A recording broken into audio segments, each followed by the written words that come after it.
कहानी की शुरुआत होती है एक घने जंगल को दिखाते हुए। एक आदमी पागलों की तरह भाग रहा था, इस उम्मीद में कि शायद उसे इस जंगल से भाग निकलने का कोई रास्ता मिल जाए। लेकिन ये जंगल इतना घना था कि यहाँ से बाहर जाने का कोई रास्ता नहीं नजर आ रहा था। यह आदमी सूरज को देखते हुए आगे बढ़ता है, लेकिन अब सूरज भी धीरे धीरे ढल रहा था। मगर इस आदमी ने भागना नहीं छोड़ा। भागते भागते एक पॉइंट आया जहाँ एक बोर्ड पर लिखा हुआ था पॉइंट ऑफ नो रिटर्न, यानी वहाँ से कोई वापस नहीं जा सकता। साथ ही इस बोर्ड पर नंबर 108B लिखा हुआ था। ये देखकर वो और भी ज्यादा परेशान हो जाता है। धीरे धीरे अंधेरा और बढ़ने लगा और पूरे जंगल में एक अजीब सा खौफ फैल गया। तभी अचानक एकदम से सारे परिंदे उड़कर वहाँ से चले जाते हैं। इस आदमी के कई मील के सफर के बाद भी उसे पूरे जंगल में कोई भी एक जंगली जानवर नहीं दिखाई दिया। न जाने ऐसा क्या था जिसे जंगली जानवर भी डर रहे थे। डर के मारे वह आदमी और भी तेजी से भागने लगा। लेकिन कई घंटों का सफर करने के बाद वह आदमी अचानक एक जगह पर आकर रुक गया और उसके चेहरे पर मायूसी छा गई, क्योंकि उसके सामने वही 108 नंबर वाला साइन बोर्ड था जिस पर लिखा हुआ था पॉइंट ऑफ नो रिटर्न। अब आदमी को समझ आया कि चाहे मैं जितना भी भागूं पर इस जंगल से निकल नहीं सकता। इसलिए अब वो वहाँ छुपने की जगह ढूंढने लगा, लेकिन वहाँ उसे छुपने के लिए कोई सेफ जगह नहीं मिली। इसीलिए अब वो पेड़ के ऊपर चढ़ जाता है, पर तभी उस पेड़ की टहनी टूट गई, जिससे वो आदमी काफी ऊंचाई से नीचे जमीन पर आ गिरा। पेड़ से गिरने के बाद वो बहुत ज्यादा जख्मी हो चुका था। उसे काफी गहरी चोटें आई। इससे पहले कि वो बेहोश हो जाता तभी अचानक जमीन हिलने लगी और अजीब सी गुराने की आवाजें आने लगी। वो आवाजें सुनकर आदमी के गले में सांसें अटक गईं। तभी अचानक कोई उसे खींच कर ले गया। खींचने वाला कौन था ये नहीं दिखाया गया, लेकिन हमें उस आदमी की दर्द भरी चीखें सुनाई दी गई। इस इंसिडेंट के 6 दिन बाद हमें शहर में मीना नाम की एक लड़की को दिखाया जाता है जो एक बर्ड शॉप में काम करती है। तभी उसका बॉस आता है और मीना को एक गोल्डन पैरट को शहर से दूर एक जू में डिलीवर करने का ऑर्डर देता है। मीना बॉस की बात को मानते हुए अब उस पैरट को डिलीवर करने जाती है। मीना गाड़ी में बैठकर अपने मोबाइल में उस जू का लोकेशन सेट कर लेती है और अपने सफर पर निकल पड़ती है। शहर से बाहर निकलने के बाद वो एक बोर्ड पर बहुत सारे लोगों के मिसिंग फोटोज देखती है, यानी वहाँ पर कई सारे लोग गायब हो चुके थे। लेकिन मीना उन पर ज्यादा ध्यान नहीं देती और आगे बढ़ने लगती है। आगे बढ़ते दौरान मीना शॉर्टकट लेते हुए जंगल के रास्ते से गुजरती है ताकि वो जल्दी से इस पैरट को जू तक डिलीवर कर दें। और वो पहुंच गई जंगल के बीचों बीच। ये वही जगह है जहाँ हम पहले एक आदमी को गायब होते देख चुके हैं। वहाँ आकर मीना बुरी तरह से फंस चुकी थी। वो अपने मोबाइल पर मैप देखती है, लेकिन वहाँ मोबाइल के सिग्नल नहीं आ रहे थे और उसके कार का रेडियो भी काम नहीं कर रहा था। मीना अब वहाँ से वापस निकलने लगी, लेकिन अब उसे वहाँ से बाहर निकलने का रास्ता समझ नहीं आ रहा था। थोड़ी देर बाद मीना की गाड़ी भी खराब हो गई। मीना गाड़ी से बाहर निकलती है और उसे सामने लगा हुआ वही पॉइंट ऑफ नो रिटर्न वाला बोर्ड दिखाई देता है। मीना को कुछ समझ नहीं आता, इसीलिए वो पैरट के पिंजरे को हाथ में लेकर आसपास मदद ढूंढने आगे चली जाती है। लेकिन वहाँ आसपास किसी भी मदद का नामो निशान तक नहीं था। उसके बाद वो वापस उस जगह पर लौट आती है जहाँ उसने अपनी गाड़ी खड़ी की थी, लेकिन वहाँ से उसकी गाड़ी गायब हो चुकी थी। ये देखकर वो बहुत ज्यादा परेशान हुई। उसे लगा कि शायद वो उस जगह पर नहीं आई है जहाँ उसकी गाड़ी खड़ी थी, बल्कि ये किसी दूसरी जगह पर आ गई है और उसकी गाड़ी कहीं दूसरी जगह में खड़ी है, क्योंकि इस जंगल का हर एक पॉइंट एक ही जैसा दिखाई दे रहा था। अब अंधेरा भी गहरा होता जा रहा था। एकदम से पहले की तरह ही सभी परिंदे इन पेड़ों से उड़ जाते हैं। मीना को अब डर लगने लगा था, क्योंकि जमीन भी जोर जोर से हिल रही थी। मीना को वहाँ आसपास किसी के होने का एहसास होता है। तभी अचानक मीना को दूर किसी का साया नजर आया। मीना भागते हुए उसके पीछे आई, पर उसे वहाँ कोई भी नहीं मिला। तभी अचानक मीना को एक बूढ़ी औरत भागते हुए दिखाई दी। मीना भी दौड़कर उसका पीछा करने लगी। वो उससे मदद मांग रही थी, लेकिन वो औरत रुकती नहीं, तेजी से भागती रहती है। एक बार फिर मीना इस बूढ़ी औरत का पीछा करती है। अचानक वो बूढ़ी औरत फिर से गायब हो गई। मीना जब उसे ढूंढते हुए और आगे बढ़ी तो उसे दूर जंगल में एक बड़ा सा कमरा दिखाई दिया। वो बूढ़ी औरत उस कमरे के दरवाजे को खोलकर मीना से कहती है, अगर जिंदा रहना चाहती हो तो जल्दी से अंदर आओ। ये सुनते ही मीना बिना सोचे समझे दौड़ते हुए उस कमरे की तरफ गई। मीना के अंदर आते ही उसने गेट को लॉक कर दिया। मीना देखती है कि ये कोई अजीब सा कमरा है जिसमें एक बहुत बड़ा सा मिरर लगा हुआ था। उस बूढ़ी औरत के साथ यहाँ 2 और लोग भी थे। मीना घबरा कर उन लोगों से पूछती है, ये कौन सी जगह है? इस पर उस बूढ़ी औरत ने जवाब दिया कि इस जगह को हम दी कोब कहते हैं। मेरा नाम है मैडलन, ये लड़की है कियारा और इस लड़के का नाम है डेनियल। बूढ़ी औरत मीना से कहती है कि अभी बातचीत का वक्त नहीं है, तुम जल्दी से हमारे साथ मिरर के सामने खड़ी हो जाओ, क्योंकि कोई हमें देखने आने वाला है। मीना पूछती है, आखिर हमें कौन देखने आ रहा है? तो वो बूढ़ी औरत उससे कोई जवाब नहीं देती। एकदम बाहर से अजीब सी आवाजें आने लगी। मीना डर के मारे पूछती है कि ये आवाज किस चीज की है? तो कियारा मीना को बताती है कि इन्हें हम वॉचर्स कहते हैं। वे शीशे के दूसरे ओर से हमें देख रहे हैं, पर हम उन्हें नहीं देख सकते। वे हर रात सूरज ढलने के बाद यहाँ आते हैं और हमें देखते रहते हैं जब तक सुबह का सूरज नहीं निकल आता। तभी शीशे के दूसरी तरफ से शोर आने लगा। मीना पूछती है, ये शोर कैसा है? उस बूढ़ी औरत ने बताया कि वॉचर्स तुम्हारे आने से खुश हैं, तुम्हें यहाँ देखकर तालियां बजा रहे हैं। मीना बुरी तरह से कंफ्यूज थी। वो जल्द से जल्द यहाँ से निकलना चाहती थी। मैडलन जिन्हें वॉचर्स कह रही थी, न तो अब तक मीना ने उन्हें देखा और न ही किसी और ने देखा था। रात गुजर जाती है। सुबह होने पर ये लोग उस जगह से बाहर निकल आते हैं। मैडलन बताती है कि वे वॉचर्स सिर्फ रात में ही बाहर निकलते हैं, दिन के वक्त हम लोग जंगल में आजाद घूम सकते हैं। मीना रात भर यही सोच रही थी कि कब सुबह होगी और जल्दी से मैं इस जंगल से बाहर निकल जाऊं। इसीलिए वह फौरन जंगल से बाहर निकलने का रास्ता ढूंढने लग जाती है। तब मैडलन बाकी सबको उसे रोकने से मना कर देती है, जैसे कि वह जानती हो कि मीना इस जंगल से बाहर नहीं निकल सकती और वह जरूर वापस आएगी। बस मीना को जाते हुए मैडलन बताती है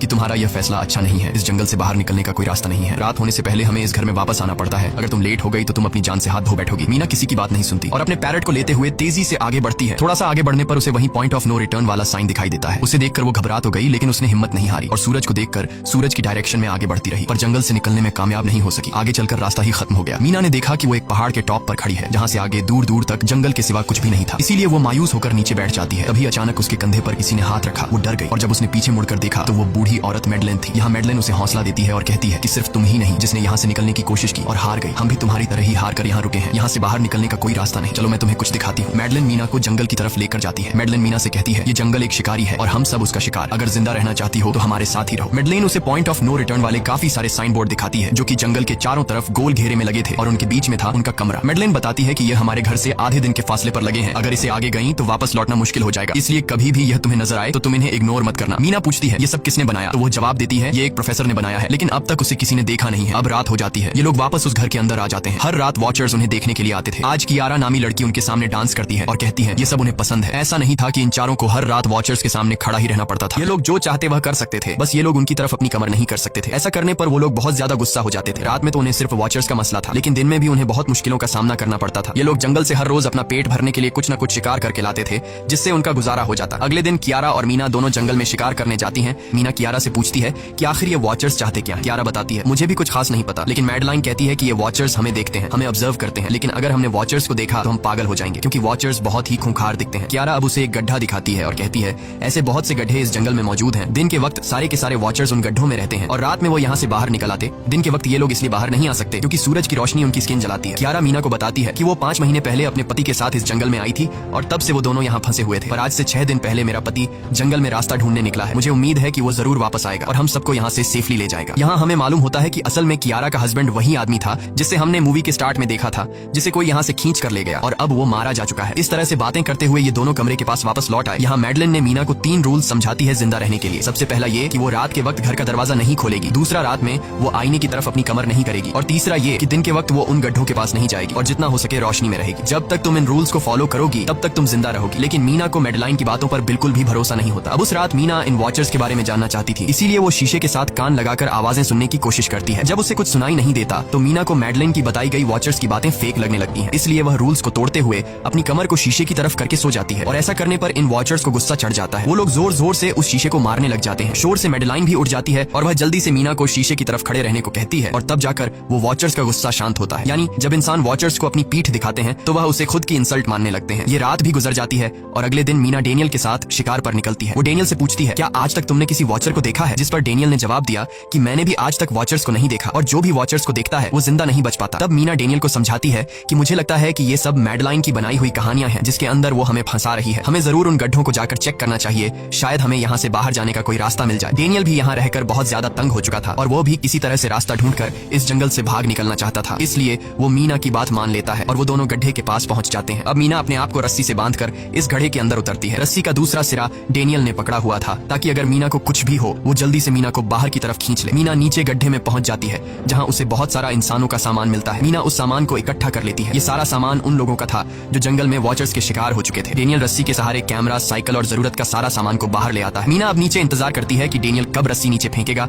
और मैं ऊपर चली जाऊंगी। और इससे पहले कि मीना उस गड्ढे से बाहर निकल पाती उसे गड्ढे के अंदर किसी के आने की हलचल सुनाई देती है। मीना जल्दी से डेनियल को रस्सी नीचे फेंकने की आवाज देने लगती है, लेकिन तभी मीना को पकड़ने के लिए एक वॉचर का हाथ बढ़ने लगता है। पर मीना धूप में खड़ी थी, इसलिए जब उस वॉचर के हाथ पर सूरज की रोशनी पड़ी तो उसका हाथ जलने लगा। इतने में डेनियल ने नीचे मीना के पास रस्सी फेंकी और मीना फौरन जल्दी से बाहर निकल आई। मीना पूरी तरह से डर गई थी। ये लोग उस सारे सामान को लेकर अपनी सेफ हाउस में आ गए जहां मैडलिन ने उससे पूछा ये सामान तुम्हें कहां से मिला। ये लोग झूठ बोल देते हैं कि ये सामान उन्हें इस जंगल से मिला। मैडलिन को इस जंगल में रहते हुए बहुत अरसा गुजर चुका था। वो जानती थी कि ये सामान उसे जंगल से नहीं बल्कि एक गड्ढे से मिला होगा। वो मीना से पूछती है बताओ तुमने गड्ढे के अंदर क्या देखा, लेकिन मीना उसे कुछ नहीं बताती। ये लोग बहुत खुश थे कि आज रात ये लोग वॉचर्स को देख पाएंगे क्योंकि मीना को गड्ढे के अंदर एक कैमरा मिला था। डेनियल किसी तरह जुगाड़ करके उस कैमरा को टीवी के साथ अटैच कर लेता है ताकि ये लोग भी टीवी पर वॉचर्स को देख पाए। मैडलिन बार बार उन्हें समझाती है कि ये तुम लोग गलत कर रहे हो, लेकिन ये दोनों उसकी एक बात भी नहीं सुनते। आज रात ये लोग वॉचर्स के इंतजार में बैठे थे ताकि उन्हें वो देख पाए, लेकिन काफी रात होने के बावजूद भी आज कोई वॉचर उन्हें देखने नहीं आया और अब कुछ देर बाद उनके साथ कुछ अजीब सा होने वाला था। ये लोग बातचीत में मसरूफ थे कि तभी उनका दरवाजा खटखटाया जाता है, यानी दरवाजे पर किसी ने दस्तक दी। उन्होंने जल्दी से टीवी की तरफ देखा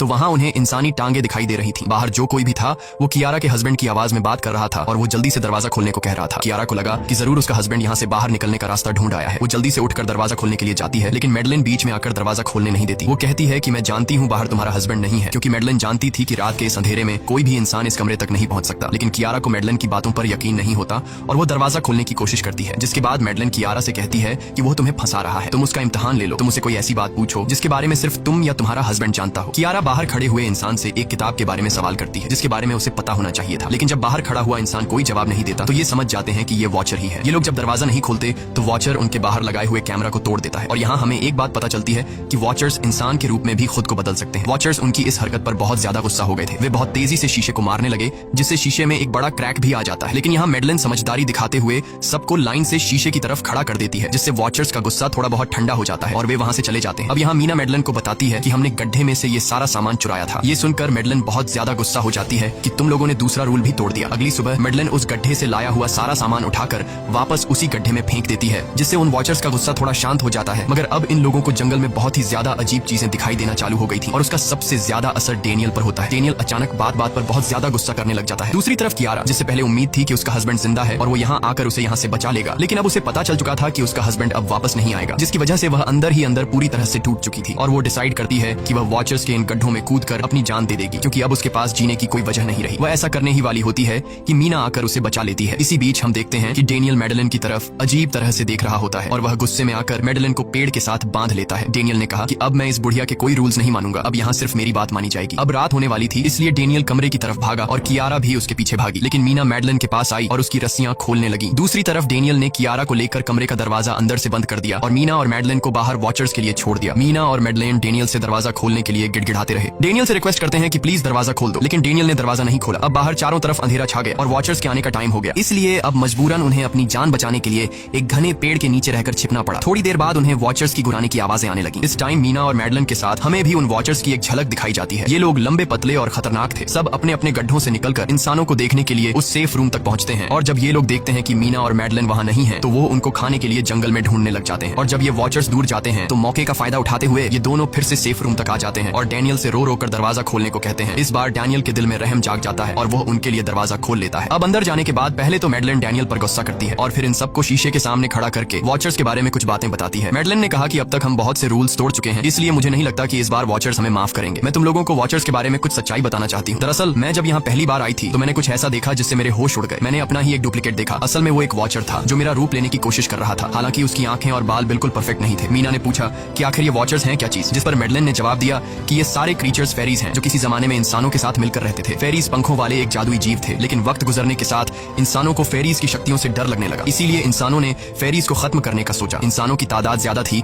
इसलिए फेरीज इंसानों का मुकाबला नहीं कर पाए। इंसानों ने इन फेरीज को जंगल में एक बहुत बड़े गड्ढे के अंदर कैद कर लिया और उन्हें श्राप से हमेशा हमेशा के लिए इस गड्ढे में बंद कर दिया। उसके बाद फेरीज कई 100 सालों तक उस गड्ढे में कैद रहे, लेकिन फिर वक्त के साथ उन्होंने जमीन के अंदर खुदाई करके निकलने के रास्ते बना लिए। आज वही फेरीज वॉचर्स के रूप में गड्ढों से निकलकर हमारे सामने आते हैं। हालांकि कई 100 सालों तक जमीन के अंदर रहने की वजह से उन्होंने अपने पंख और जादुई शक्तियां खो दी और साथ ही उन्हें सूरज की रोशनी से तकलीफ होने लगी, लेकिन अब भी उनमें रूप बदलने की शक्ति है। इस पर डेनियल ने मेडलिन से पूछा कि ये वॉचर्स हमसे क्या चाहते हैं और ये हर रात हमें देखते क्यों हैं, जिस पर मेडलिन ने बताया कि ये वॉचर्स एक बार फिर से जंगल से निकलकर इंसानों के बीच रहना चाहते हैं, लेकिन अपने असली रूप में ये इंसानों के बीच नहीं रह सकते। इसीलिए उन्होंने हमें यहाँ रखा हुआ है ताकि हमें देखकर हमारा रूप ले सकें और हमसे आज के दौर के तौर तरीके सीखकर इंसानों के बीच रह सकें। मेडलिन ये सब बातें बता ही रही थी कि अचानक सभी वॉचर्स वापस लौट आए और जब वॉचर्स को पता चलता है कि मेडलिन और मीना वापस अपने कमरे में आ गए हैं तो वो सब गुस्से से भड़क उठे और दरवाजा तोड़ने की कोशिश करने लगे। इन चारों ने टेबल को खींचकर दरवाजे के सामने रख दिया ताकि दरवाजा वॉचर्स तोड़ न सके, लेकिन वॉचर्स की ताकत काफी ज्यादा थी और इन चारों को पता चल चुका था कि जल्द ही वॉचर्स अंदर आ जाएंगे और उन्हें मौत अपनी आंखों के सामने दिखाई दे रही थी। तभी उन्होंने देखा कि टेबल को घसीटकर दरवाजे तक ले जाने की वजह से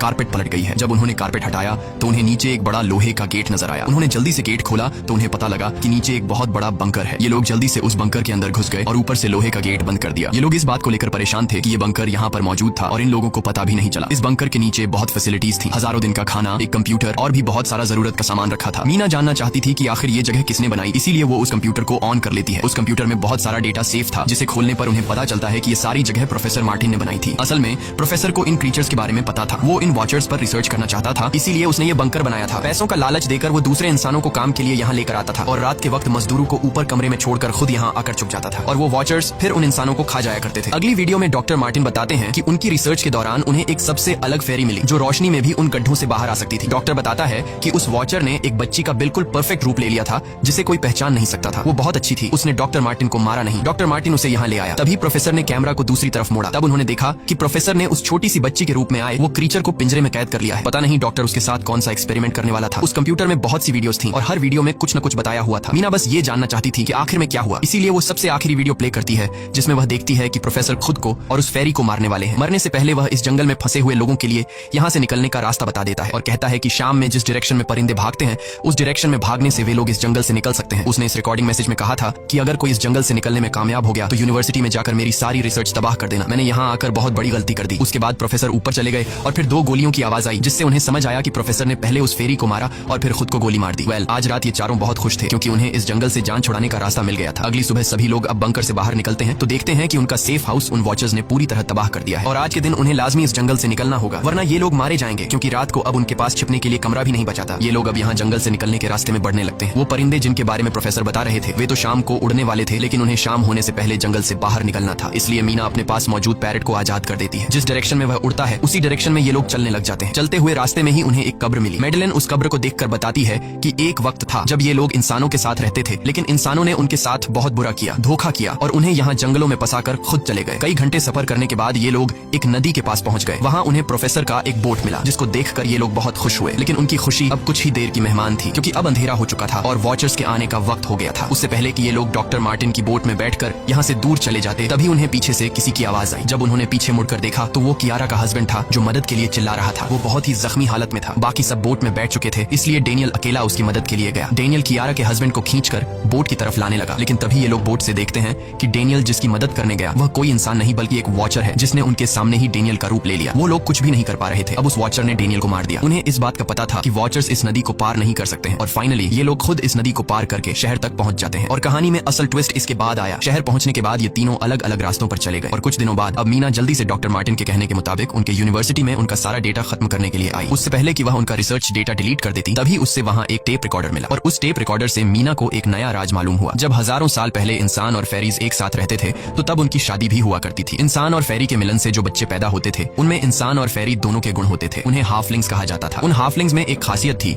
कि वे रूप बदलने में इतने माहिर होते थे कि वे किसी मरे हुए इंसान का रूप भी बदल सकते थे। प्रोफेसर का मानना था कि जब इंसानों ने फेरीज को जंगल के अंदर गढ़ों में कैद कर लिया था तब हाफलिंग इंसानों के बीच अपना रूप बदलकर चुपके से रहने लगे और वो आज भी किसी न किसी रूप में इंसानों के बीच मौजूद है। मीना जब प्रोफेसर के ऑफिस में आई और वहाँ पर जांचबीन करने लगी तो वहाँ उसके हाथ कुछ ऐसी तस्वीरें लगी जिसने उसके होश उड़ा दिए। उसने देखा कि तस्वीर में जो प्रोफेसर के साथ लेडी खड़ी है वो कोई और नहीं बल्कि मैडेलिन है और असल में मैडेलिन प्रोफेसर की वाइफ है। वो कंफ्यूज हो जाती है कि मैडेलिन ने उसे ये बातें क्यों नहीं बताई। इस भारी कंफ्यूजन को शेयर करने के लिए वो कियारा के पास आती है और उसे बताती है कि जिस मैडेलिन से हम जंगल में मिले थे वो असल में प्रोफेसर मार्टिन की वाइफ है, लेकिन उसने हमें ये सच्चाई इसलिए नहीं बताई क्योंकि वो खुद एक इंसान नहीं बल्कि एक रूप बदलने वाली फेरी थी। मैंने जब रिसर्च किया तो मुझे पता चला कि काफी साल पहले प्रोफेसर की वाइफ मैडेलिन कैंसर की वजह से मर गई थी। ये सुनकर कियारा कहती है कि फिर वो मैडेलिन कौन थी जो इतने समय से हमारे साथ थी। इस पर मीना कहती है मुझे सब समझ आ रहा है। दरअसल प्रोफेसर अपनी वाइफ के मरने से बहुत दुखी थे और उसे हर हाल में वापस पाना चाहते थे और जब प्रोफेसर को इन रूप बदलने वाली फेरीज के बारे में पता चला तो प्रोफेसर ने उस रूप बदलने वाली फेरी को पिंजरे में कैद किया जो एक बच्ची का परफेक्ट रूप लेकर उनके पास आई थी। प्रोफेसर ने अपनी वाइफ की फोटो दिखाते हुए उस फेरी को अपनी वाइफ मैडेलिन जैसा बना दिया क्योंकि वो फेरी बाकी फेरीज से अलग थी। वो दिन में भी बाहर आ सकती थी। मीना ने कहा कि मैंने मैडेलिन को यहाँ बुला लिया है, हमें किसी तरह से करके उसे वापस जंगल भेजना होगा। तभी एक कार वहाँ आकर रुकी। जब उस कार से जो इंसान उतरा उसे देखकर मीना के गले में सांस अटक गई। वो कियारा थी, यानी कि अब तक जो मीना के साथ थी वो मैडेलिन थी। उसने कियारा का रूप ले रखा था। कियारा जैसे ही घर के अंदर आई तभी मैडेलिन ने कियारा के हस्बैंड के रूप में बदलकर उसे बेहोश कर दिया। मीना ने मैडेलिन से कहा आखिर तुम चाहती क्या हो, जिस पर मैडेलिन गुस्से में आकर कहा मैं फेरीज की सबसे अलग मखलूक हूँ। मेरे सभी साथी बचपन से मुझे चिढ़ाते थे, वो मुझे अपने साथ नहीं रहने देते क्योंकि मैं सबसे अलग थी। मैं उस जंगल में अकेली पड़ चुकी थी और मैं उस जंगल से निकलकर बाहर लोगों के साथ मिलकर रहना चाहती थी। फिर एक दिन प्रोफेसर उस जंगल में आया,